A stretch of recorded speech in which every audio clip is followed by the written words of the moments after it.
Bitcoin A peer-to-peer electronic cash system. by Satoshi Nakamoto. Abstract. A purely peer-to-peer version of electronic cash would allow online payments to be sent directly from one party to another without going through a financial institution. Digital signatures provide part of the solution, but the main benefits are lost if a trusted third party is still required to prevent double spending.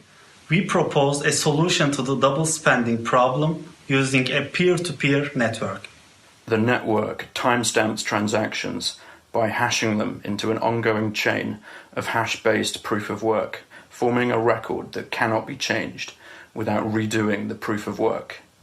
The longest chain not only serves as proof of the sequence of events witnessed, but proves that it came from the largest pool of CPU power. As long as a majority of CPU power is controlled by nodes that are not cooperating to attack the network, they'll generate the longest chain and outpace the attackers. The network itself requires minimal structure.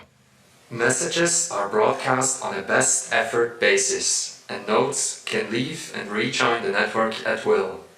Accepting the longest proof of work chain is proof of what happened while they were gone. Introduction. Commerce on the internet has come to rely almost exclusively on financial institutions serving as trusted third parties to process electronic payments. While the system works well enough for most transactions, it still suffers from the inherent weaknesses of the trust-based model. Completely non-reversible transactions are not really possible, since financial institutions cannot avoid mediating disputes. The cost of mediation increases transaction costs, limiting the minimum practical transaction size and cutting off the possibility for small casual transactions. And there is broader cost in the loss of ability to make non-reversible payments for non-reversible services. With the possibility of a reversal, the need for trust spreads. Merchants must be wary of their customers, hassling them for more information than they would otherwise need. A certain percentage of fraud is accepted as unavoidable. These costs and payment uncertainties can be avoided in person by using physical currency, but no mechanism exists to make payments over a communications channel without a trusted party. What is needed is an electronic payment system based on cryptographic proof instead of trust, allowing any two willing parties to transact directly with each other without the need for a trusted third party. Transactions that are computationally impractical to reverse would protect sellers from fraud, and routine escrow mechanisms could easily be implemented to protect buyers. In this paper, we propose a solution to the double spending problem using a peer-to-peer distributed timestamp server to generate computational proof of the chronological order of transactions. The system is secure as long as honest nodes collectively control more CPU power than any cooperating group of attacker nodes.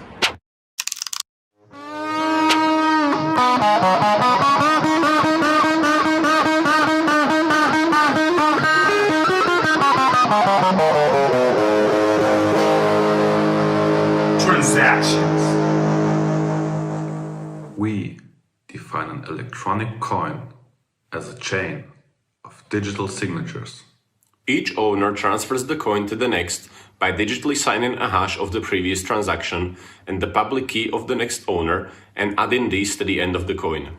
A payee can verify the signatures that verify the chain of ownership. The problem, of course, is that the payee can't verify that one of the owners did not double spend the coin.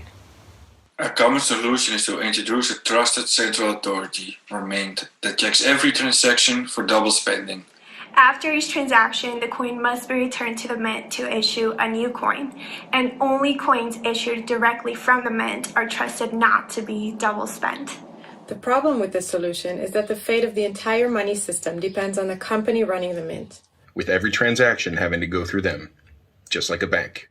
We need a way for the payee to know that the previous owners did not sign any earlier transactions. For our purposes, the earliest transaction is the one that counts. So We don't care about later attempts to double spend. The only way to confirm the absence of a transaction is to be aware of all transactions. In the mint-based model, the mint was aware of all transactions and decided which arrived first. To accomplish this, without a trusted party, transactions must be publicly announced, and we need a system for participants to agree on a single history of the order in which they were received. The payee needs proof that at the time of each transaction, the majority of nodes agreed it was the first received. Timestamp server. The solution we propose begins with a timestamp server.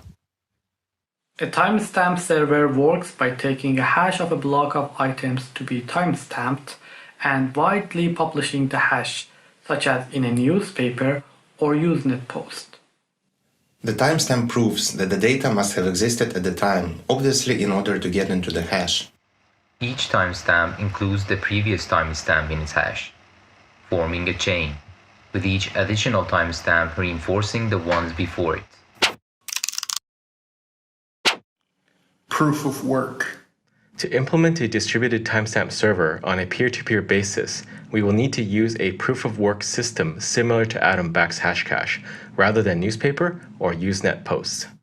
The proof of work involves scanning for a value that, when hashed, such as with SHA-256, the hash begins with a number of 0 bits. The average work required is exponential in the number of 0 bits required and can be verified by executing a single hash. For our timestamp network, we implement the proof of work by incrementing a nonce in the block until a value is found that gives the block's hash the required 0 bits. Once a CPU effort has been expended to make it satisfy the proof of work, the block cannot be changed without redoing the work. As later blocks are chained after it, the work to change the block would include redoing all the blocks after it. The proof of work also solves the problem of determining representation in majority decision making. If the majority were based on one IP address, one vote, it could be subverted by anyone able to allocate many IPs. Proof of work is essentially one CPU, one vote. The majority decision is represented by the longest chain, which has the greatest proof of work effort invested in it. If a majority of CPU power is controlled by honest nodes, the honest chain will grow the fastest and outpace any competing chains. To modify a past block, an attacker would have to redo the proof of work of that block and all blocks after it, and then catch up with and surpass the work of the honest nodes. We will show later that the probability of a slower attacker catching up diminishes exponentially as subsequent blocks are added. To compensate for increasing hardware speed and varying interest in running nodes over time, the proof of work difficulty is determined by a moving average targeting an average number of blocks per hour. If they're generated too fast, the difficulty increases. Network. The steps to run the network are as follows. 1. New transactions are broadcast to all nodes. 2. Each node collects new transactions into a block. 3. Each node works on finding a difficult proof of work for its block. 4. When a node finds a proof of work, it broadcasts the block to all nodes. 5. Nodes accept the block only if all transactions in it are valid and not already spent. 6. Nodes express their acceptance of the block by working on creating the next block in the chain, using the hash of the accepted block as the previous hash. Nodes always consider the longest chain to be the correct one and will keep working on extending it. If two nodes broadcast different versions of the next block simultaneously, some nodes may receive one or the other first. In that case, they work on the first one they received, but save the other branch in case it becomes longer. The tie will be broken when the next proof of work is found, and one branch becomes longer. The nodes that were working on the other branch will then switch to the longer one. New transaction broadcasts do not necessarily need to reach all nodes. As long as they reach many nodes, they will get into a block before long.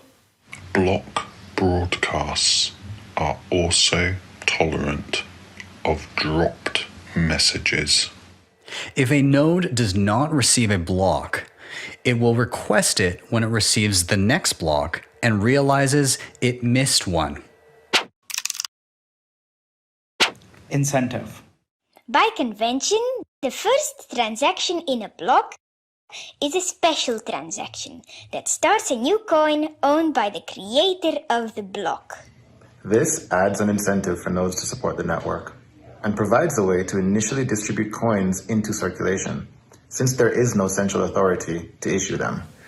The steady addition of a constant amount of new coins is analogous to gold miners expending resources to add gold to circulation. In our case, it is CPU time and electricity that is expended. The incentive can also be funded with transaction fees. If the output value of a transaction is less than its input value, the difference is a transaction fee that is added to the incentive value of the block containing the transaction. Once a predetermined number of coins have entered circulation, the incentive can transition entirely to transaction fees and be completely inflation-free. The incentive may help encourage nodes to stay honest. If a greedy attacker is able to assemble more CPU power than all the honest nodes, he would have to choose between using it to defraud people by stealing back his payments or using it to generate new coins. He ought to find it more profitable to play by the rules, such rules that favor him with more new coins than everyone else combined, than to undermine the system and the validity of his own wealth.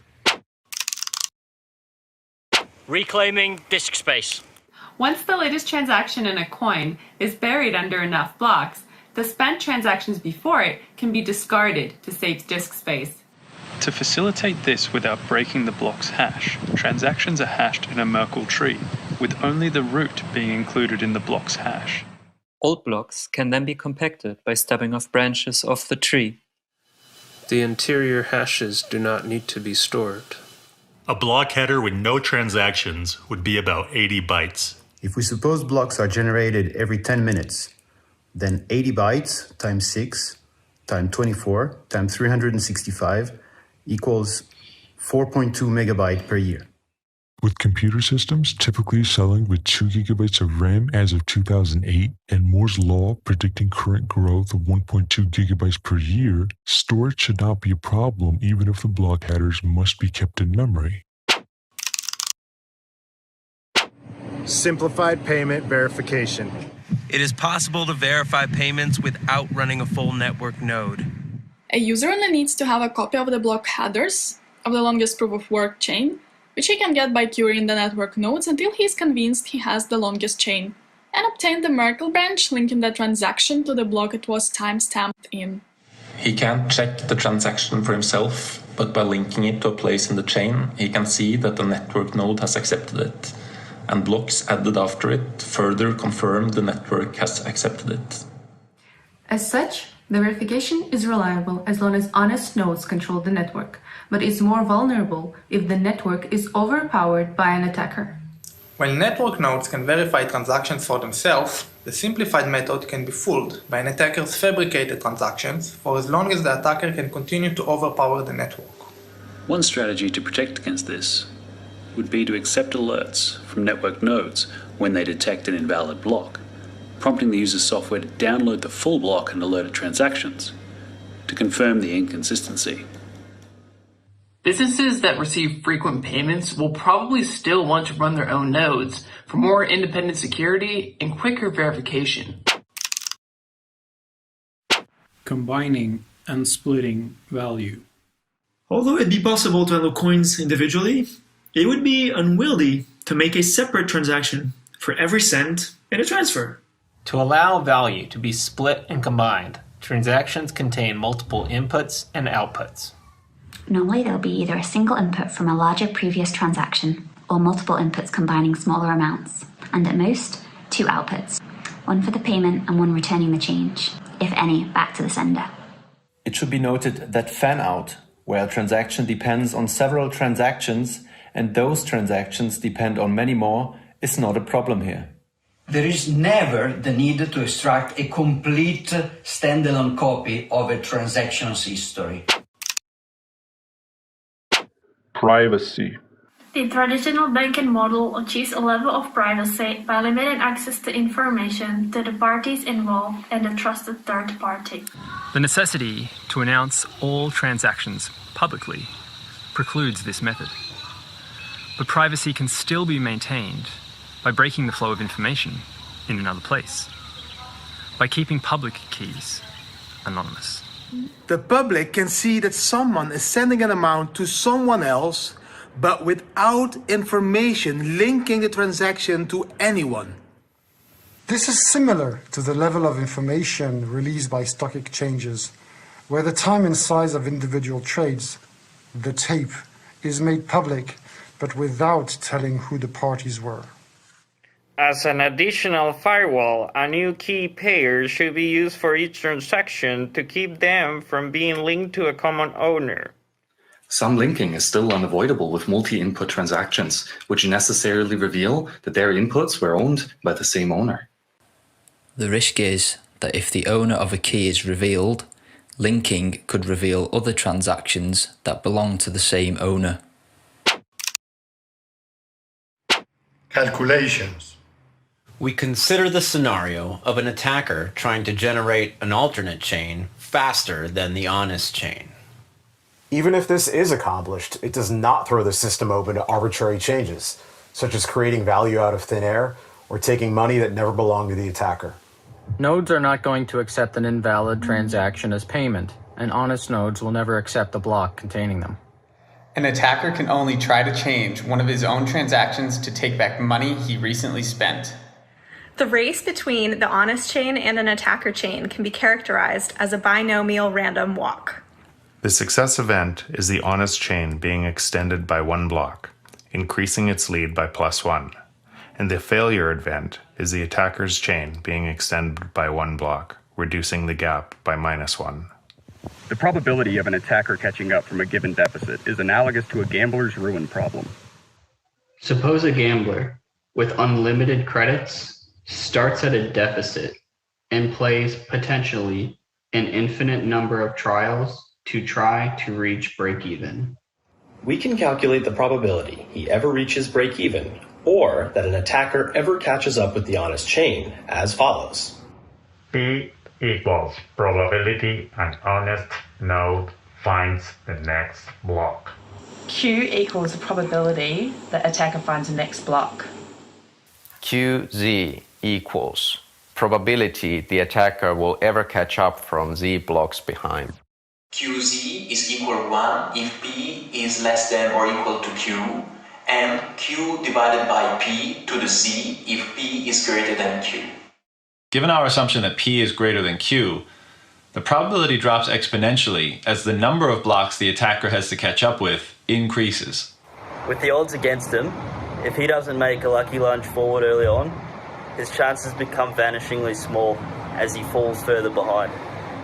We now consider how long the recipient of a new transaction needs to wait before being sufficiently certain the sender can't change the transaction. We assume the sender is an attacker who wants to make the recipient believe he paid him for a while, then switch it back to pay himself after some time has passed. The receiver will be alerted when that happens, but the sender hopes it'll be too late. The receiver generates a new key pair and gives the public key to the sender shortly before signing. This prevents the sender from preparing a chain of block ahead of time by working continuously until he's lucky enough to get far enough ahead, then executing the transaction at that moment. Once a transaction is sent, the dishonest sender starts working in secret on a parallel chain containing an alternate version of his transaction. The recipient waits until the transaction has been added to a block and Z blocks have been linked after it. He doesn't know the exact amount of progress the attacker has made, but assuming the honest blocks took the average expected time per block, the attacker's potential progress will be a Poisson distribution with expected value lambda equals Z times Q over P. To get the probability, the attacker could still catch up now, we multiply the Poisson density for each amount of progress he could have made by the probability he could catch up from that point. The sum over k from 0 to infinity of e to the minus lambda times lambda to the k over k factorial, where each term with k less than or equal to z is multiplied by q over p to the power of z minus k. Rearranging to avoid summing the infinite tail of the distribution. 1 minus the sum from k equals 0 to z of lambda to the power of k times e to the power of negative lambda divided by k factorial times the quantity 1 minus the quantity q divided by p closed quantity. That quantity to the power of quantity z minus k closed quantity. Closed quantity. Converting to C code. Pound include math.h. Double attacker success probability. Double q int z. Double p equals 1.0 minus q. Double lambda equals z times q divided by p. Double sum equals 1.0, int I and k. For k equals 0, k less than or equal to z, k plus plus, double Poisson equals exp of negative lambda. For I equals 1, I less than or equal to k, I plus plus, Poisson times equal lambda divided by I. Sum minus equals Poisson times 1 minus pow of q divided by p, comma, z minus k. Return sum. Running some results, we can see the probability drop off exponentially with z. Conclusion. We have proposed a system for electronic transactions without relying on trust. We started with the usual framework of coins made from digital signatures, which provides strong control of ownership, but is incomplete without a way to prevent double spending. To solve this, we propose a peer-to-peer network using proof of work to record a public history of transactions that quickly become computationally impractical for an attacker to change if on his nodes control a majority of CPU power. The network is robust in its unstructured simplicity. Nodes work all at once with little coordination. They do not need to be identified, since messages are not routed to any particular place and only need to be delivered on a best effort basis. Nodes can leave and rejoin the network at will, accepting the proof of work chain as proof of what happened while they were gone. They vote with their CPU power, expressing their acceptance of valid blocks by working on extending them and rejecting invalid blocks by refusing to work on them. Any needed rules and incentives can be enforced with this consensus mechanism. We are all Satoshi. We are all Satoshi. We are all Satoshi. We are all Satoshi. Todos somos Satoshi. We are all Satoshi. We are all Satoshi. We are all Satoshi. We are all Satoshi. We are all Satoshi. We are all Satoshi. We are all Satoshi.